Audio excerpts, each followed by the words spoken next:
Hello बच्चों, भागी coaching centre के ऑनलाइन प्लेटफॉर्म पे आपका फिर से स्वागत है। आज अपन नया टॉपिक लेके आए हैं, थर्मोडायनेमिक्स का टॉपिक नंबर 2 है, जिसको क्या बोलते हैं, molar specific heat of gas. इसको सी से डिनोट करते हैं।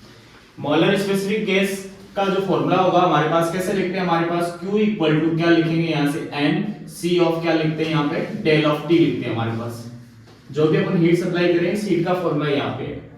C यहाँ पे क्या है, C को अपन किससे डिनोट करते, किसको डिनोट कर रहा है, मोलर स्पेसिफिक हीट। N क्या है यहाँ पे, नंबर ऑफ मोल्स, और डेल T क्या है यहाँ पे, टेम्परेचर डिफरेंस है। अगर मेरे पास वॉल्यूम को अगर मैं कांस्टेंट कर देता हूं, किसको कांस्टेंट कर दें, वॉल्यूम को अगर कांस्टेंट कर देता हूं, तो उसको अपन क्या बोलते हैं, molar specific heat capacity eight a constant volume.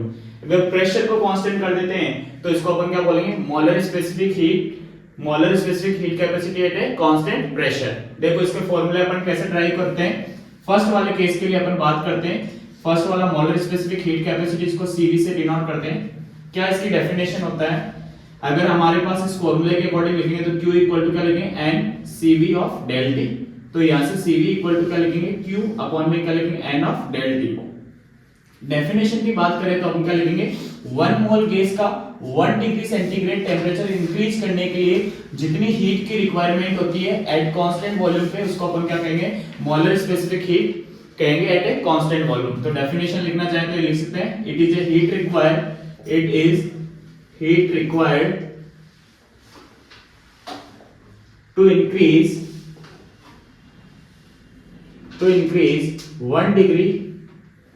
1 degree centigrade of temperature of 1 mole of gas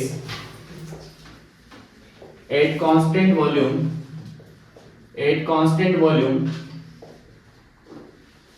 is known as molar specific heat at constant volume. इसकी यूनिट की बात करते हैं तो Q की यूनिट क्या होगी हमारे पास, जूल, और जो हमारे पास N की यूनिट क्या होगी हमारे पास, मोल, और जो टेम्परेचर की यूनिट होती है इसको क्या लिखते हैं, डिग्री सेंटीग्रेड। कई बार अपन क्वेश्चन में ऐसे भी लिखते हैं, जूल डिवाइड में क्या लिखते हैं, मोल, और इसकी क्या होती है हमारे पास, डिग्री केल्विन भी हमारे पास यूनिट निकल के आती है। ये CV की वैल्यू हमारे पास निकल के आई। अगर वॉल्यूम आपके पास कांस्टेंट है तो आपके पास क्या होगा, अगर वर्क डन की अगर अपन बात करते हैं तो वर्क डन के अकॉर्डिंग अगर अपन बात करेंगे, वॉल्यूम कांस्टेंट है तो W इक्वल टू हमारे पास क्या लिखेंगे, हमारे पास P of del V। Integration करके अगर हमारे पास लिखेंगे, डेल V क्या होता है, वॉल्यूम के अंदर चेंज। मैंने यहाँ वॉल्यूम को कांस्टेंट रख दिया तो चेंज इन द वॉल्यूम, जो हमारे पास डेल V की वैल्यू कितनी आएगी, 0 निकल के आएगी। तो इस केस में जो वर्क डन जो आपके पास निकल के आएगा वो कितना आएगा, 0 निकल के आएगा। वर्क डन कितना निकल के आएगा, 0 निकल के आएगा। तो यहाँ मैं फर्स्ट लॉ ऑफ थर्मोडायनेमिक्स को अगर अप्लाई करता हूँ, किसको, फर्स्ट लॉ ऑफ थर्मोडायनेमिक्स, उसके अकॉर्डिंग हम क्या लिखते हैं, फर्स्ट लॉ ऑफ थर्मोडायनेमिक्स के अकॉर्डिंग क्या लिखेंगे, डेल Q इक्वल टू क्या लिखते हैं, del of U plus del of W। यहाँ वर्क डन जो हमारे पास कांस्टेंट वॉल्यूम पे जो वर्क डन जो निकल के आ रहा है वो कितना आ रहा है, 0। तो डेल W की वैल्यू कितनी होगी, 0। तो जो भी अपन हीट सप्लाई करें सिस्टम को, वो हीट किसके इक्विवेलेंट हो गई। तो फर्स्ट लॉ ऑफ थर्मोडायनेमिक्स के अकॉर्डिंग हमारे पास बात करें कांस्टेंट वॉल्यूम पे, तो वर्क डन तो कितना आ रहा है, 0। तो अप्लाइड जो हीट है वो किसके इक्विवेलेंट हो जाएगी, change in the internal energy के। और डेल Q की वैल्यू हमारे पास, change in the del Q की फॉर्मूला हमें पता है ऑलरेडी, क्या होता है, एट कांस्टेंट वॉल्यूम पे क्या लिखेंगे, N, यहाँ पे अपन लिख रखा है NCV, क्या लिखेंगे, डेल ऑफ T। अगर ये डेल लिख रखा है अपने स्मॉल, तो यहाँ पे अपन क्या लिख सकते हैं, डेल ऑफ T लिख सकते हैं, इक्वल टू डेल U की वैल्यू हम सबको पता है, डेल U की वैल्यू हम सबको पता है, क्या है, कल बताई थी लास्ट क्लास में, F ऊपर में 2 N ऑफ R, और यहाँ से क्या लिखेंगे, डेल ऑफ T। तो आप यहाँ से ऑब्जर्वेशन करोगे, देखो N से N क्या होगा, कैंसिल आउट, डेल T से डेल T क्या होगा, कैंसिल आउट, और यहाँ से आगे हम सॉल्व करते हैं तो CV इज इक्वल टू मेरे पास क्या निकल के आएगा, F/2 मल्टीप्लाई में क्या होगा, R, F/2 मल्टीप्लाई में क्या होगा, R क्या यहाँ पे, गैस कांस्टेंट, तो F क्या यहाँ पे, डिग्री ऑफ फ्रीडम, F क्या यहाँ पे, डिग्री ऑफ फ्रीडम। ये अपन ने क्या पढ़ा, मोलर स्पेसिफिक हीट कैपेसिटी पढ़ी एट कांस्टेंट वॉल्यूम V पे। आप सब इसका स्क्रीनशॉट ले ले, फिर अपन इसके बाद नेक्स्ट पढ़ेंगे क्या, molar specific heat capacity eight a constant pressure. Screenshot ले ले आप सभी।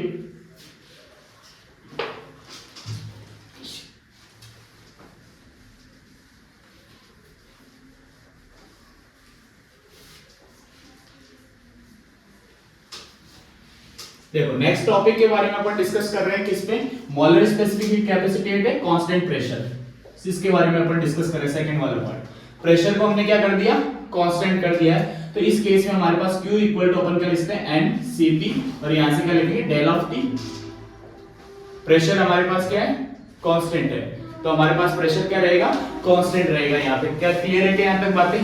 सीपी को क्या बोल रहे हैं हमारे पास molar specific heat at a constant pressure, molar specific heat at a constant pressure. तो यहां से Cp इक्वल टू अगर लिखना चाहें तो क्या लिखेंगे Q अपॉन में क्या लिखेंगे n मल्टीप्लाई में डेल ऑफ T। अगर प्रेशर मेरे पास कांस्टेंट है, प्रेशर मेरे पास क्या है कांस्टेंट है, तो इस केस में हमारे पास क्या आएगा प्रेशर कांस्टेंट होगा तो क्या आएगा हमारे पास, कौन सा प्रोसेस बोलते हैं इसको आइसो, क्या बोलेंगे इसको प्रेशर कांस्टेंट रहता तो आइसोबैरिक प्रोसेस। कौन सा प्रोसेस बोलते हैं आइसोबैरिक प्रोसेस। क्या बातें क्लियर है क्या?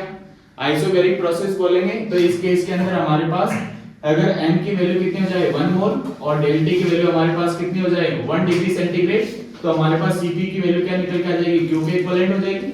तो इसकी डेफिनेशन की बात करें तो ये बोलेंगे 1 मोल गैस के लिए 1 डिग्री सेंटीग्रेड टेंपरेचर को इंक्रीज करने के लिए जितनी हीट की रिक्वायरमेंट होती है उस हीट को अपन क्या कहेंगे मोलर स्पेसिफिक हीट बोलेंगे। क्या बोलेंगे इसको मोलर स्पेसिफिक हीट बोलेंगे।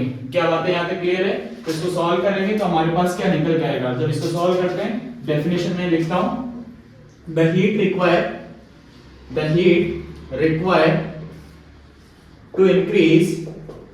To increase 1 degree centigrade of temperature of 1 mole gas at constant pressure is known as molar specific heat capacity at a constant pressure। अब इसी को अपन थर्मोडायनेमिक्स फर्स्ट लॉ को अगर अप्लाई करते हैं तो हमारे पास क्या वैल्यू निकल के आती है। थर्मोडायनेमिक्स फर्स्ट लॉ के अकॉर्डिंग अगर अपन इसको सॉल्व करते हैं तो देखो क्या वैल्यू हमारे पास निकल के आती है।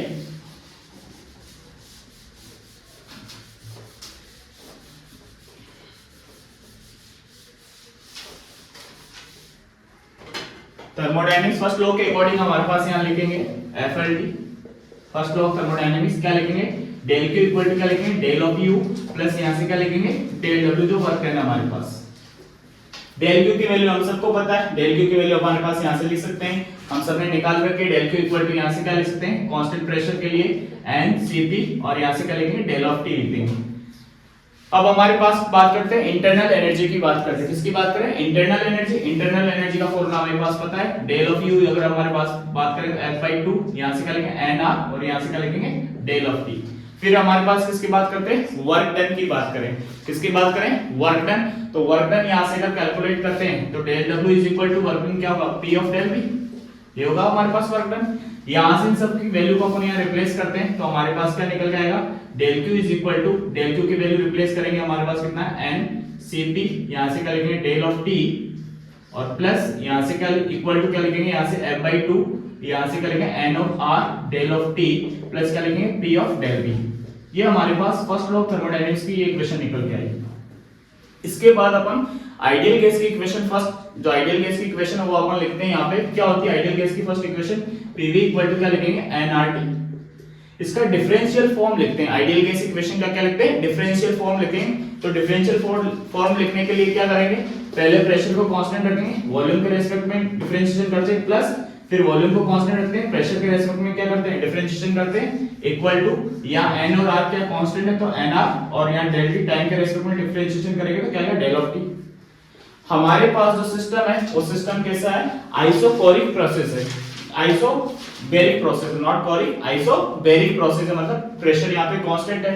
तो प्रेशर कांस्टेंट है तो जो हमारे पास आइडियल गैस इक्वेशन के अकॉर्डिंग इसकी वैल्यू हमारे पास चेंज इन द प्रेशर कितना हो जाएगा 0। तो हम यहां से क्या लिख सकते हैं P of del V is equal to क्या लिख सकते हैं यहां से nR डेल ऑफ T लिख सकते हैं। P of del V equal to क्या लिख सकते हैं nR डेल T लिख सकते हैं। यहां तक आप स्क्रीनशॉट लीजिए फिर अपन आगे इसको कंटिन्यू करते हैं। तो यहां से हमारे पास जो वैल्यू निकल के आई है इसको कंटिन्यू करते हैं और देखो क्या हमारे पास वैल्यू निकल के आती है।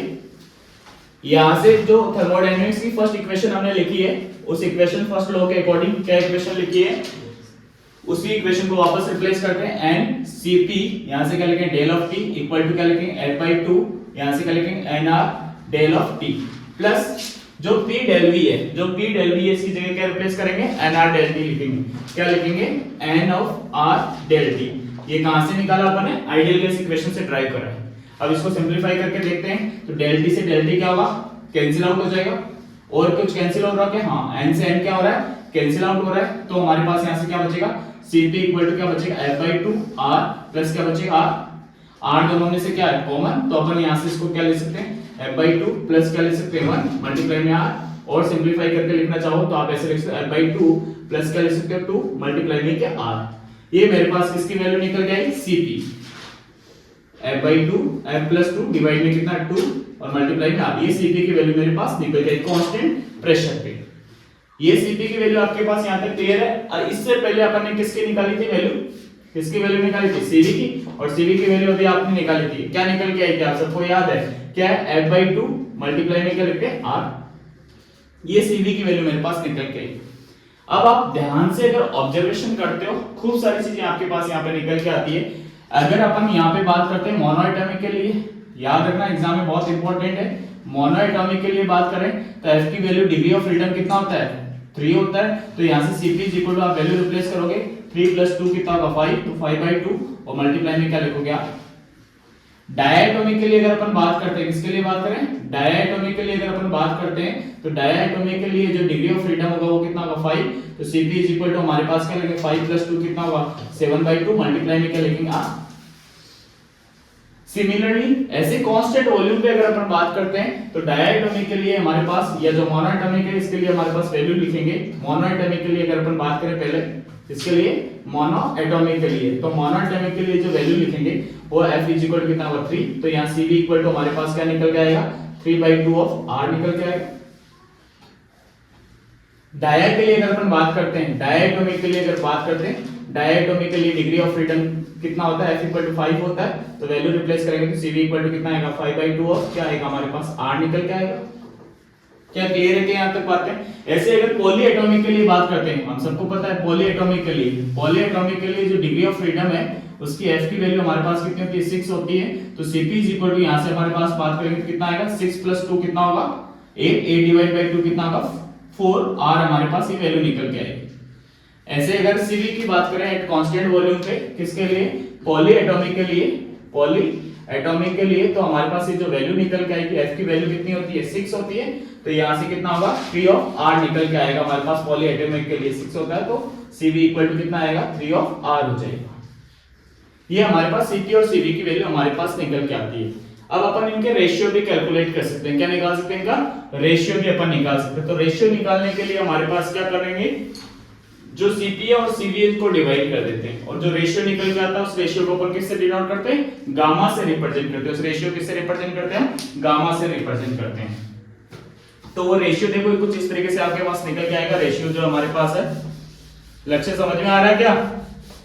Yes sir. तो यहां से हमारे पास गामा की वैल्यू अपन कैलकुलेट करेंगे, किसकी वैल्यू कैलकुलेट करेंगे, गामा की। तो गामा इज इक्वल टू हमारे पास क्या होगा, गामा इक्वल टू हमारे पास क्या रेशियो होता है, Cp अपॉन में क्या, Cv। Cp और Cv का जो रेशियो होता है इसको अपन क्या बोलते हैं, गामा।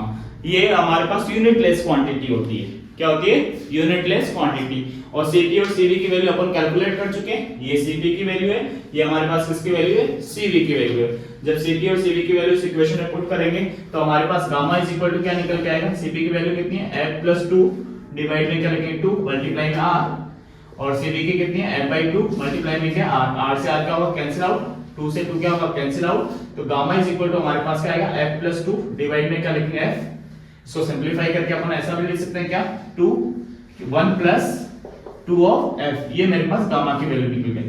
तो गामा की हमारे पास वैल्यू निकल के आती है किसके, डिग्री ऑफ फ्रीडम की फॉर्मेट में। इसको थोड़ा सा स्टैंडर्ड फॉर्मेट में लिखना चाहें तो ऐसे लिख सकते हैं क्या, अगर f को मैं इधर मल्टीप्लाई करता हूं तो मेरे पास क्या होगा, गामा मल्टीप्लाई में f इक्वल टू क्या लिखेंगे, f प्लस 2। तो f को इस तरफ लेके आएंगे तो हमारे पास क्या लिखेंगे, f गामा क्या लिखेंगे, ऐसे गामा ऑफ f प्लस क्या लिखेंगे यहाँ पे f इक्वल टू क्या लिखेंगे, माइनस हो जाएगा, f इधर आएगा तो क्या होगा minus of f, f common आएगा तो क्या बचेगा यहाँ से गामा माइनस 1 इक्वल टू क्या बचेगा 2। तो f degree of freedom equal to क्या लिख सकते हैं, 2 अपॉन में क्या लिख सकते हैं यहाँ पे gamma minus 1। Degree of freedom किस फॉर्मेट में आ गई, गामा की फॉर्मेट में आ गई। तो इस गामा की फॉर्मेट में अगर मुझे Cp और Cv का अगर फॉर्मूला लिखना है तो वो फॉर्मूला भी अपन लिख सकते हैं। कुछ नहीं करना है, यहां से f की जो वैल्यू है, डिग्री ऑफ फ्रीडम की वैल्यू, f की वैल्यू है, वो यहां से उठा के आप Cp में रख दो f की जगह, वहां से f की वैल्यू उठा के यहां Cv पे रख दो, तो डिग्री ऑफ फ्रीडम किसकी फॉर्मेट में आ जाएगा? गामा की फॉर्मेट में आ जाएगा। जैसे मैं आपको Cv का निकाल के बताता हूं। यहाँ पे अगर Cv की अगर अपन बात करें तो Cv का फॉर्मूला क्या होता है? f/2 मल्टीप्लाई में क्या था? r। f की वैल्यू यहां से रिप्लेस करो, यहां रिप्लेस करेंगे तो Cv इज इक्वल टू हमारे पास क्या होगा? Cv इक्वल टू क्या? f की वैल्यू कितनी? 2 और यहां से क्या लेंगे? गामा -1 डिवाइड में कितना? 2 मल्टीप्लाई में 2 से 2 क्या होगा? कैंसिल आउट, तो Cv इज इक्वल टू मेरे पास क्या निकल के आएगा? r अपॉन में क्या? गामा -1। ये Cv की वैल्यू निकल के आई मेरे पास किसकी? गामा की फॉर्मेट में। ऐसे हमारे पास क्या निकाल सकते हैं? Cp की वैल्यू भी निकाल सकते हैं। किस फॉर्म में? गामा की फॉर्मेट में। तो Cp की वैल्यू अगर कैलकुलेट करना है तो वहां से हमारे पास जो Cv की जो गामा की फॉर्मेट में वैल्यू है डिग्री ऑफ फ्रीडम, वो यहां रिप्लेस करते हैं हम। तो रिप्लेस करेंगे तो Cp इज इक्वल टू मेरे पास क्या निकल के आएगा? Cp इक्वल टू f की वैल्यू कितनी है? 2 अपॉन में क्या लिखेंगे यहां से? गामा -1 है हमारे पास, प्लस यहां से क्या लिखेंगे? 2 डिवाइड में क्या लिखेंगे? 2 है हमारे पास, और मल्टीप्लाई में आपके पास क्या है? r है आपके पास। मल्टीप्लाई में क्या है आपके पास? r है। इसको आप सिंपलीफाई करके ले सकते हो, कोई दिक्कत नहीं है। यहां से एलसीएम लो, आप इसको सॉल्व करोगे तो आपके पास Cp किस में आ जाएगी? गामा की फॉर्मेट में निकल के आ जाएगी। तो ये गामा की फॉर्मेट में अपने Cp, Cv और गामा जो रेशियो हमारे पास Cp अपन में Cv निकाल लिया। एक रिलेशनशिप और रहता है जिसको अपन क्या बोलते हैं? मेयर का रिलेशन बोलते हैं। किसका रिलेशन बोलते हैं? मेयर रिलेशन बोलते हैं। उसको अपन कैसे कैलकुलेट करते हैं उसके बारे में अपन थोड़ा सा यहाँ पे क्या करें?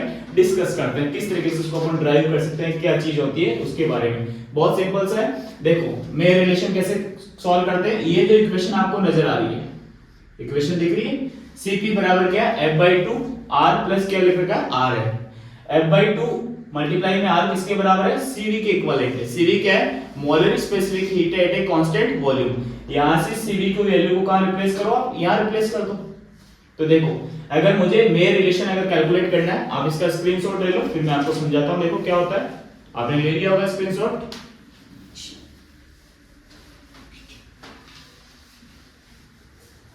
देखो मेयर रिलेशनशिप के बारे में फिर से मैं ड्राइव करते हैं। देखो क्या वैल्यू निकल के आती है आपके पास।